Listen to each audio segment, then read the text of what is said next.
30 जुलाई 1975 सूरज ढलने को था। दिल्ली की तिहाड़ जेल में काफी हलचल थी। जेल में बंद कैदियों में एक अलग सी उमंग थी। वो टकटकी लगाकर दरवाजे की तरफ देख रहे थे। उन्हें इंतजार था एक नए कैदी का। यूं तो तिहाड़ में बड़े बड़े रसूख वाले लोग आते रहे थे, लेकिन आज कैदी बनाकर लाया जा रहा था एक महारानी को। वो महारानी जिसके पास बेशुमार दौलत थी, वो महारानी जिसकी खूबसूरती के चर्चे पूरी दुनिया में थे। उसके पास इज्जत, शोहरत और ताकत की कोई कमी नहीं थी। उसका हर सवेरा बड़े बड़े आलीशान महलों में होता था। लेकिन आज की रात वो एक कैदी थी। कैदी नंबर 2265, महारानी गायत्री देवी। इतिहास की गहराइयों में जाकर देखा जाए तो ये पता चलता है कि जयपुर की महारानी गायत्री देवी की गिरफ्तारी से करीब एक महीने पहले यानी कि 25 जून 1975 को दिल्ली के रामलीला मैदान में एक रैली हुई थी। इस रैली की खबर पूरे देश में ना फैले, इसलिए बहादुर शाह जफर मार्ग पर स्थित अखबारों के ऑफिस की बिजली रात में ही काट दी गई। संजय गांधी और ओम मेहता आर.के. धवन के कमरे में बैठकर आधी रात को ही उन लोगों की लिस्ट बना रहे थे जिन्हें गिरफ्तार किया जाना था। जयप्रकाश नारायण, अटल बिहारी वाजपेयी, लाल कृष्ण आडवाणी, जॉर्ज फर्नांडिस जैसे तमाम इंदिरा विरोधी नेताओं के नाम इस लिस्ट में थे। लेकिन एक नाम जिसे खास तौर पर इसमें दर्ज करवाया गया था, वो था महारानी गायत्री देवी का। अब आप सोच रहे होंगे कि महारानी गायत्री देवी ने ऐसा क्या किया था कि इंदिरा गांधी उन्हें जेल में ठूसना चाहती थी। कहते हैं कि इसके पीछे का कारण थी एक बरसों पुरानी रंजिश, जिसकी कहानी जानने के लिए हमें चलना होगा इतिहास के उस दौर में जब भारत अंग्रेजों का गुलाम था। 19 नवंबर 1917 कांग्रेस के नेता पंडित जवाहरलाल और कमला नेहरू के घर जब इंदिरा का जन्म हुआ, तब भारत देश में आजादी पाने के लिए लगातार आंदोलन हो रहे थे। इन्हीं आंदोलनों में हिस्सा लेने के कारण नेहरू और उनकी पत्नी को बार बार जेल जाना पड़ता था। वो नहीं चाहते थे कि इस वजह से उनकी बेटी की पढ़ाई खराब हो, इसीलिए उन्होंने इंदिरा को गुरु रविंद्रनाथ टैगोर के स्कूल में पढ़ने के लिए भेज दिया। इस स्कूल का नाम था शांति निकेतन।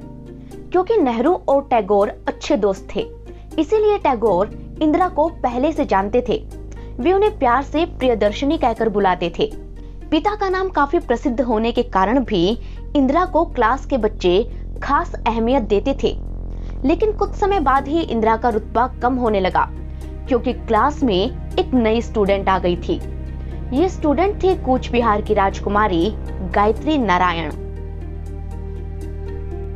इत्तेफाक ही कहें कि गायत्री नारायण की मां का नाम भी इंदिरा था। 23 मई 1919 बड़ौदा की राजकुमारी इंदिरा राजे ने लंदन में गायत्री को जन्म दिया। कहते हैं कि जब गायत्री पैदा हुई तो उन दिनों राइडर हैगर्ड की लिखी हुई किताब she a history of adventure बड़ी फेमस हुआ करती थी। इसमें एक जादुई रानी का किरदार था। इसी किरदार के ऊपर इंदिरा राजे ने अपनी बेटी का नाम आयशा रखा। इंदिरा के पति जितेंद्र नारायण कूच बिहार के राजा थे। इतिहास बताता है कि इंदिरा राजे काफी खूबसूरत और स्टाइलिश महारानी हुआ करती थी। वो शानदार शिफॉन की साड़ियां पहनती थी। उनकी खूबसूरती के चर्चे दूर दूर तक थे। वहीं जितेंद्र नारायण भी काफी हैंडसम और डैशिंग थे, इसीलिए आयशा को खूबसूरती विरासत में मिली थी। शांति निकेतन के पाठा भवन में आयशा की प्रियदर्शनी से पहली मुलाकात हुई। आयशा एक रसूख वाले परिवार से ताल्लुक रखती थी। वो एक राजघराने से आती थी। वहीं प्रियदर्शनी भी एक नामी गिरामी परिवार से थी। उनके पिता और दादा जाने माने बैरिस्टर थे। देश की राजनीति में भी उनका खूब नाम था।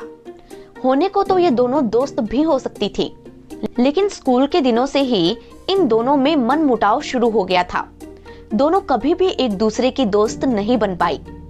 इन दोनों के बीच रंजिश की असली वजह क्या थी, ये कोई नहीं जानता।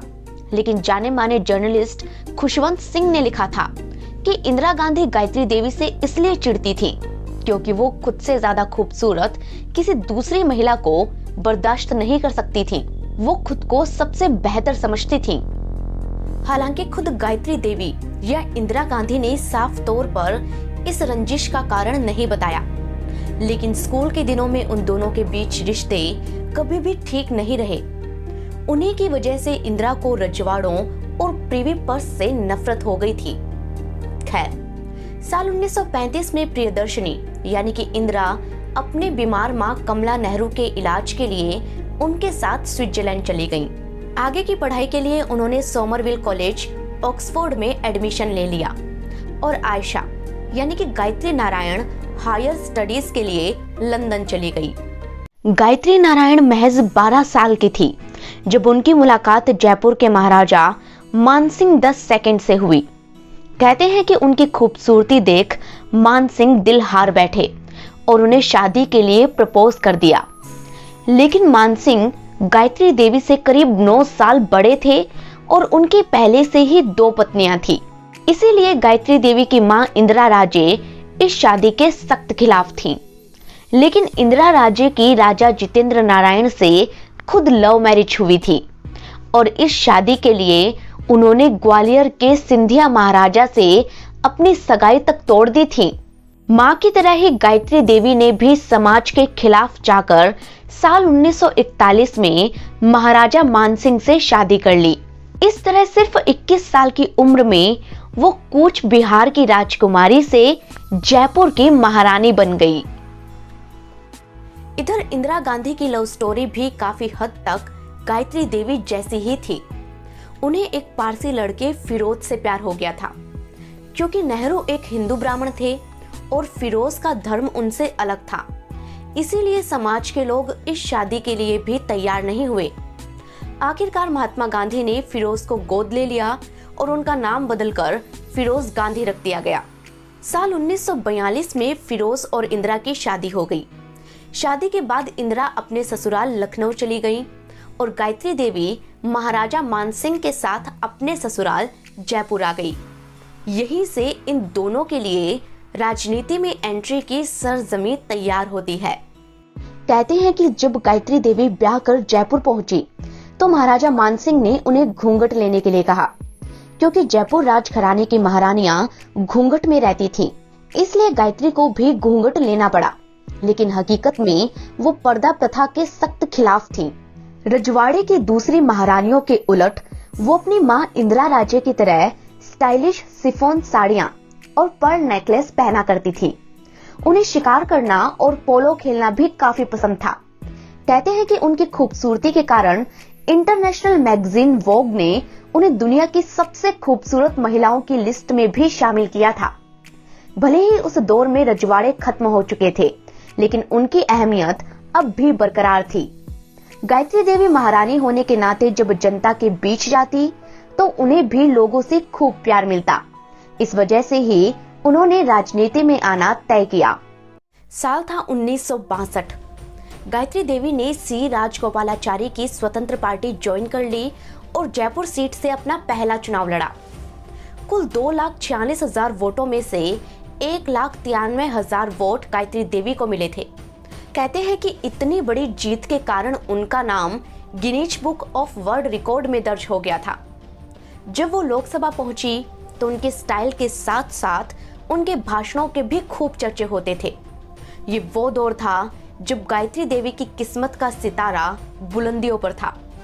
वहीं दूसरी तरफ इंदिरा गांधी की जिंदगी इससे बिल्कुल उलट थी। पति फिरोज के साथ उनकी अनबन होने के कारण उन्होंने अपना ससुराल छोड़ दिया और वो दिल्ली लौट आई थी। इंदिरा गांधी की पार्लियामेंट में एंट्री बतौर राज्यसभा सांसद हुई थी। यही एक बार फिर उनकी मुलाकात गायत्री देवी से होती है। ये इत्तेफाक ही कहें कि किस्मत ने जिन्हें स्कूल में अलग कर दिया था वो संसद में एक बार फिर आमने सामने थी। कहते हैं कि गायत्री देवी ने जयपुर से कांग्रेस कैंडिडेट को कई बार हराया। वो संसद में भी कांग्रेस का मुखर होकर विरोध किया करती थी, इसीलिए इंदिरा उनसे और भी चिढ़ने लगी थी। उन दिनों एक इंग्लिश न्यूज़पेपर द इंडिपेंडेंट में ये खबर छपी थी कि गायत्री की सदन में मौजूदगी इंदिरा को बहुत ज्यादा खलती थी और गायत्री के कारण ही वो राजे रजवाड़ों के अधिकारों और प्रिवी पर्स को खत्म करना चाहती थी। कहते हैं कि इंदिरा को खुद उनकी पार्टी के नेता मोरारजी देसाई गूंगी गुड़िया कहकर बुलाते थे, लेकिन खुद इंदिरा गांधी गायत्री देवी को भरे संसद में कांच की गुड़िया कहकर चिढ़ाती थी। दोनों के बीच स्कूल के दिनों में शुरू हुई रंजिश अब दुश्मनी में बदल गई थी। शायद इसीलिए जब लाल बहादुर शास्त्री ने गायत्री देवी को कांग्रेस में आने का न्योता दिया, तब उन्होंने साफ इनकार कर दिया था। हालांकि ये सही भी था, क्योंकि वक्त के साथ साथ इंदिरा गांधी राजनीति के तमाम दांव पेच सीख चुकी थी। साल 1971 में जब उन्होंने पाकिस्तान के दो फाड़ करके बांग्लादेश बनाया, तो पूरी दुनिया ने उनका लोहा माना। अब इंदिरा अपने विरोधियों पर हावी होती जा रही थी और यहीं से वो अपनी बरसों पुरानी रंजिश का हिसाब लेना शुरू करती हैं। ये वो दौर था जब भारत में राजे रजवाड़ों के पास 34 विशेषाधिकार थे। उन्हें प्रिवी पर्स के तौर पर सरकार पैसे भी देती थी। कहते हैं कि गायत्री देवी के जयपुर राजघराने को प्रिवी पर्स के तौर पर 10 लाख रुपए मिलते थे। लेकिन 1971 में इंदिरा गांधी ने राजाओं के लाख विरोध के बावजूद भी प्रिवी पर्स और राजाओं के रॉयल स्टेटस को खत्म कर दिया। मीडिया दबी जुबान में इसके पीछे का कारण गायत्री देवी को बता रहा था, लेकिन ये तो बस शुरुआत थी। असली खेल तो शुरू होता है साल 1975 में, जब समाजवादी आंदोलन से निकले राजनारायण ने रायबरेली सीट से इंदिरा गांधी की जीत को फर्जी करार दिया।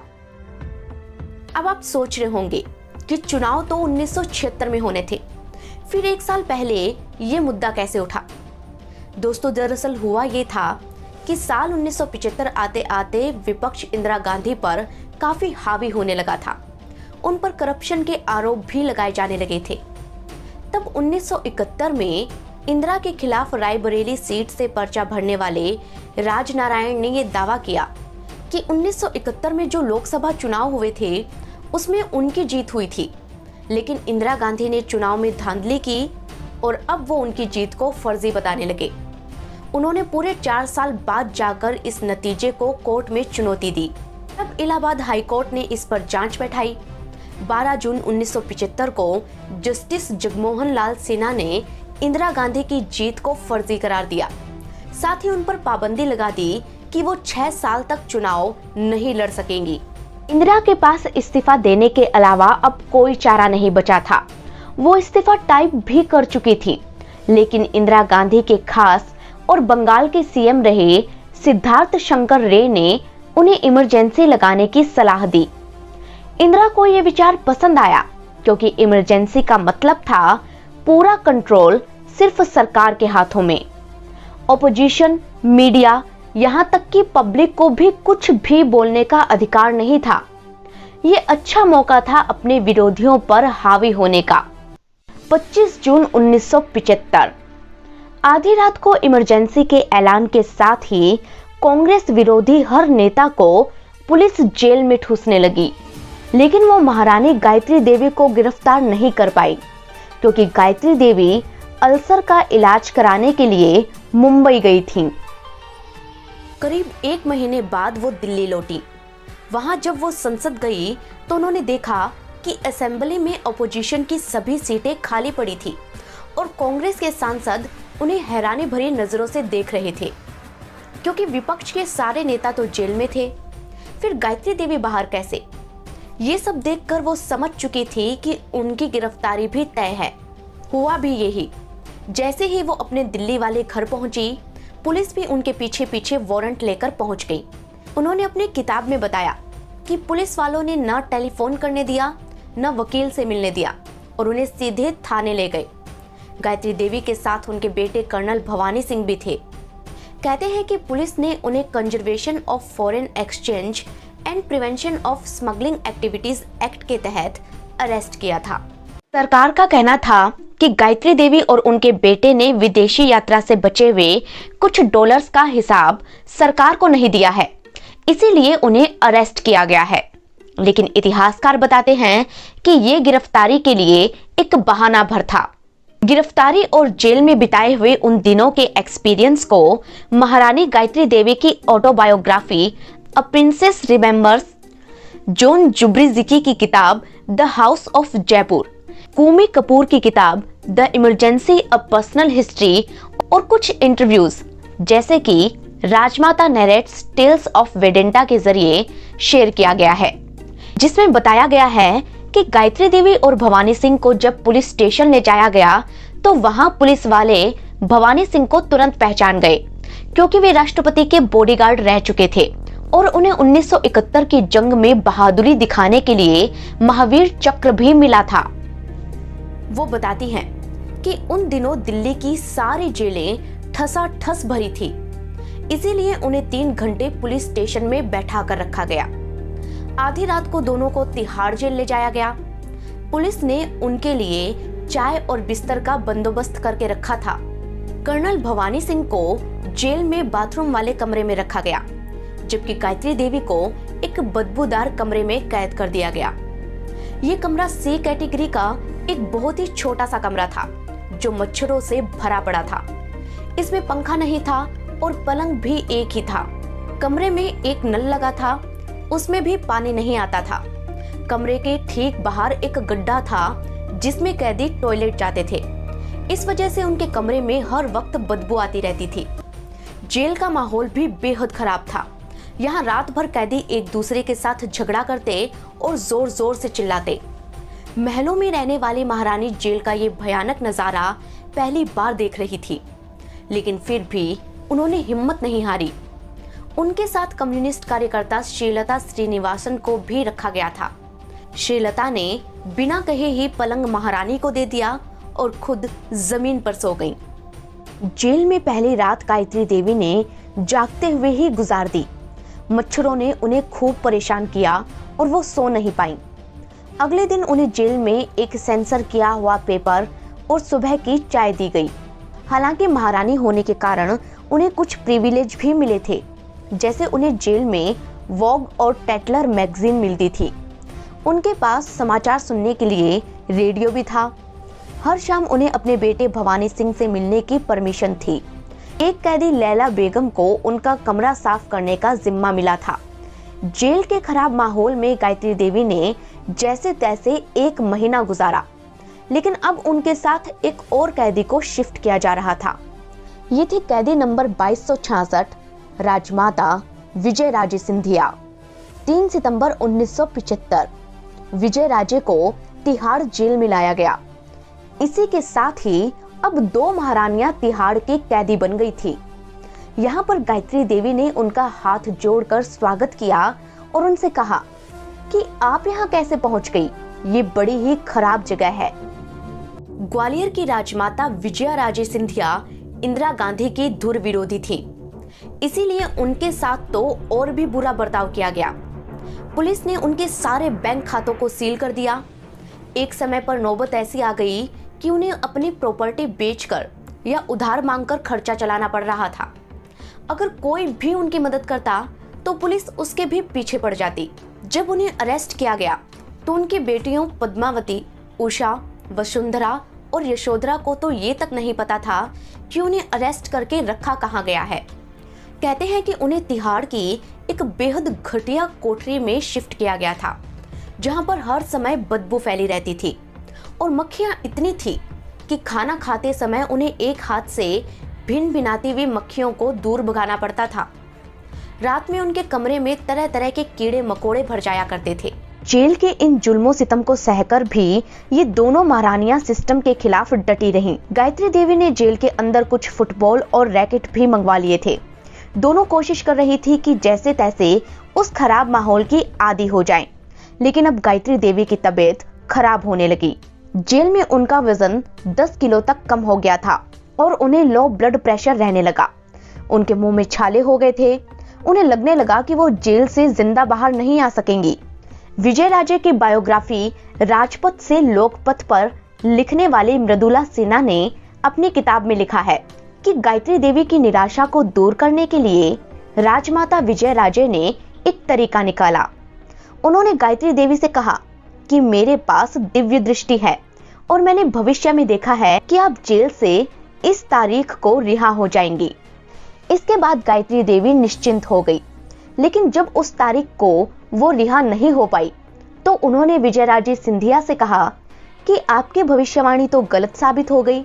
उनकी बात सुनकर राजमाता बोली, इस बार मुझसे भूल हो गई, लेकिन अगली तारीख को आप पक्का रिहा हो जाएंगी।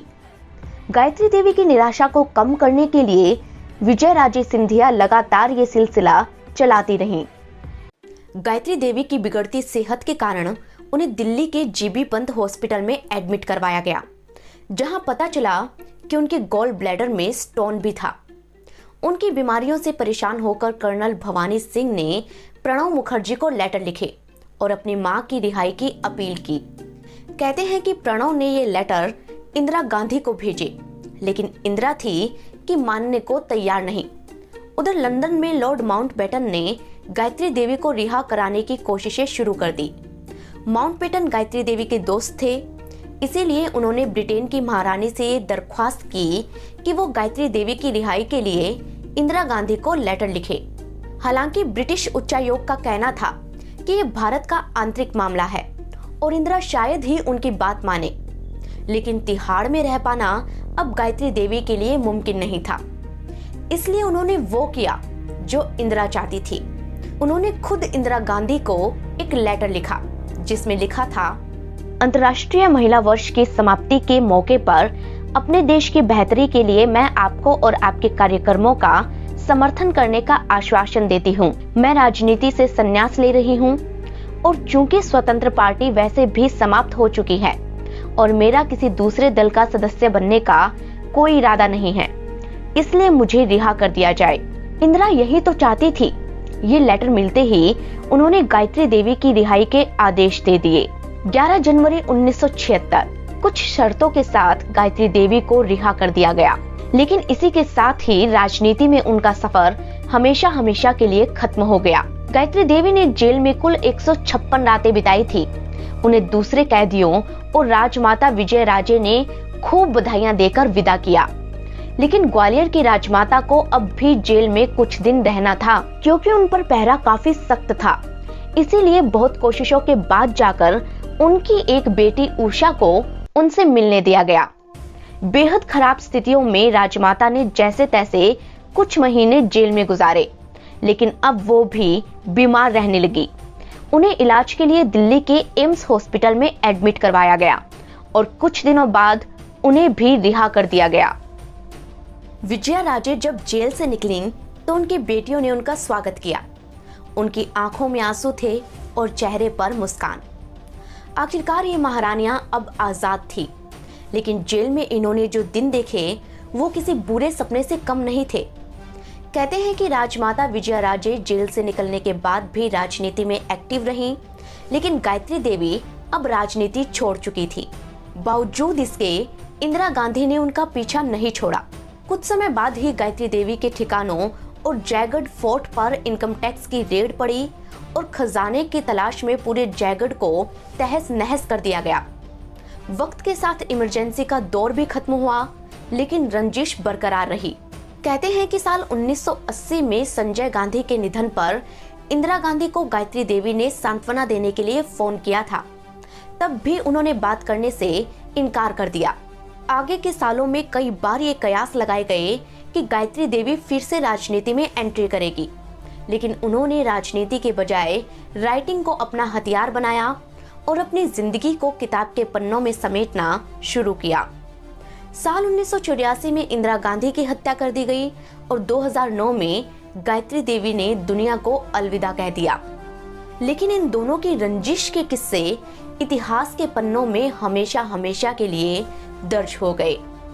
दोस्तों, जब जब बात इमरजेंसी की होगी तब तब महारानी गायत्री देवी का जिक्र भी जरूर होगा। इमरजेंसी के उस दौर से जुड़े ऐसे ही हजारों किस्से हैं। हम उन पर भी वीडियो बनाएंगे अगर आप चाहेंगे तो, लेकिन इसके लिए आपको हमें कमेंट करके बताना होगा। साथ ही आपको हमें ये भी बताना होगा कि आप हमें कहां से देख रहे हैं और ये वीडियो आपको कैसा लगा। जाने से पहले चैनल को सब्सक्राइब जरूर करते जाइएगा। हम मिलेंगे आपको अगली कहानी के साथ। तब तक के लिए धन्यवाद।